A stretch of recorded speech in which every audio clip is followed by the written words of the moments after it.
Greetings from Spark. I am Barnabas Tiburcius. I am the mentor of this initiative. You can also subscribe to my YouTube channel, Living Spark. Hi. In today's video podcast, I would like to introduce my book, which is the third in the series of Self-Empowering Wisdom. The title of this book is Symbols and Themes in Sacred Text.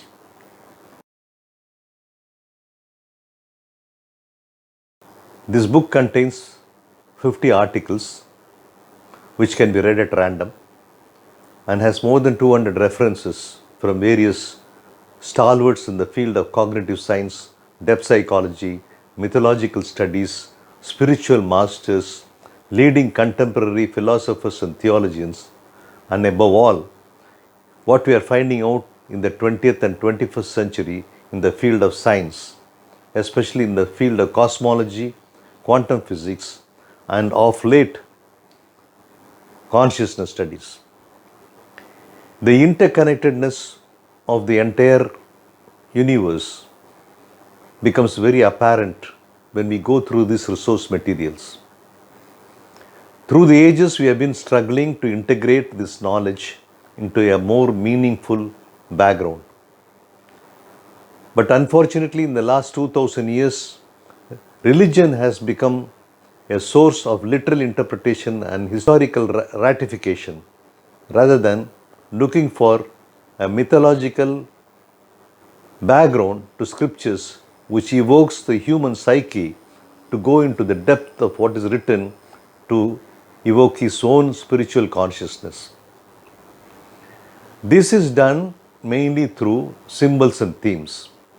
Now, there are a number of symbols and themes in this book, but I will take a few to give you the meaning behind these symbols.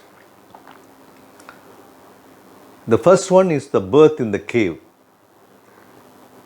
Both Jesus and Lord Krishna were born in a cave or a dungeon.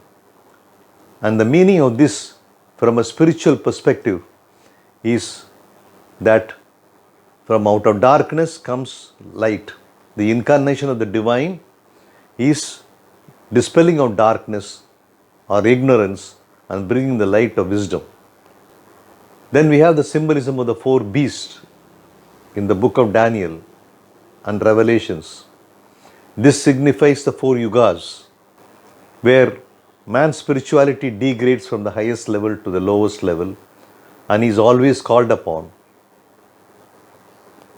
through a silent voice to come back home to his original pure state. This is explained through the hymn of pearls in the Act of Thomas, as well as in the mythology of the Epic of Gilgamesh, where both of them go seeking for immortality but lose their way and purpose in their travel. Then we have the symbolism of the chariot. In the vision of Ezekiel, the divine rides the chariot. In Bhagavad Purana, Lord Krishna rides the chariot, instructing Arjuna to conquer evil and to establish a domain of goodness.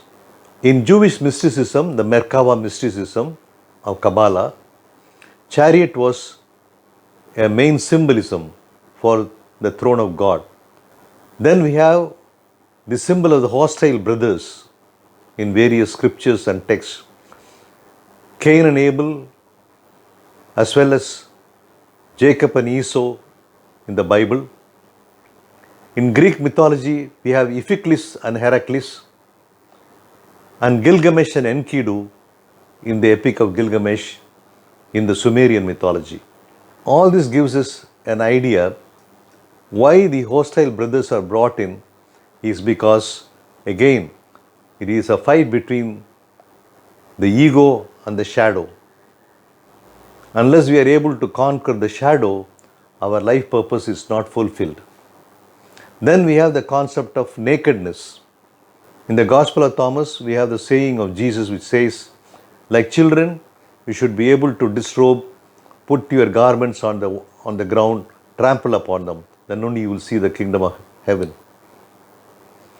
So also you have the story in Ramayana of Anusya, who was the wife of an ancient rishi, Atri. He was so pure that the gods became jealous and sent down 4 of them to become rishis to ask for food in her hermitage. Being a devout and pious woman, when the rishis ask for food, without question, she will have to give it. Then the rishis approach her and then ask her to serve the food in her full nakedness. She obliges and says, okay. She goes to prepare the food and sprinkles some water on them, and they all turn into children. The idea of being naked is to go back to our pure state. To disrobe is to remove all the koshas which are being talked about in Vedic philosophy, so that the inner purity can be revealed. Then we have the theme of the deluge in many scriptures and ancient mythologies. We have Genesis, in which the Bible points out to the destruction of the human race through a flood, and only Noah is being rescued to start a new pure race of spiritual life. Then we have also in Matsya Purana, the new Manu is appointed after the deluge. This story is also found in many mythologies across the world.